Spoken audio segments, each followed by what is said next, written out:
તો આપણે કેમિસ્ટ્રીનું ફટાફટ વિભાગી જોઈ લઈએ કે sp2 હાઇબ્રિડાઇઝેશન શોધવાનું NH2- આ તો sp3 થાય, મતલબ ઓપ્શન કેન્સલ.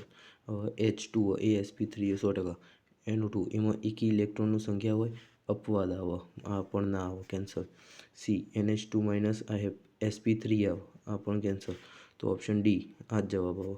જોઈ લઈએ કે આ 3 ના 3 6, 6/2 એટલે 3. આ હિન્ટ પ્રમાણે sigma plus lone pair is equal to 3 થાય. તો sp2 આ sp2 થઈ ગયું.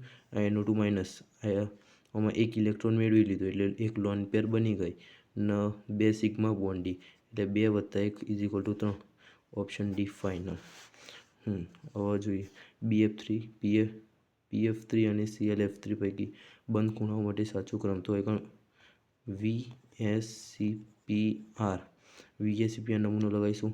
BF3 એક પણ લોન પેર નહીં, PF3માં એક લોન પેર, ClF3માં 2 લોન પેર, મતલબ લોન પેર વચ્ચેમાં પેલું અપાકર્ષણ વચ્ચે ખૂણો ઘટશે, મતલબ BF3નો ખૂણો સૌથી વધારે. ઓપ્શન સી સાચો જવાબ ઓળખો. BF3 અશૂન્ય દ્વિધ્રુવીય ચાર્જ માત્રા ધરાવે છે. ખોટું. NCERT-માં શૂન્ય કમ્પ્લીટ આપ્યું. NF3ની દ્વિધ્રુવીય ચાર્જ માત્રા NH3 કરતાં વધારે હોય છે. ખોટું.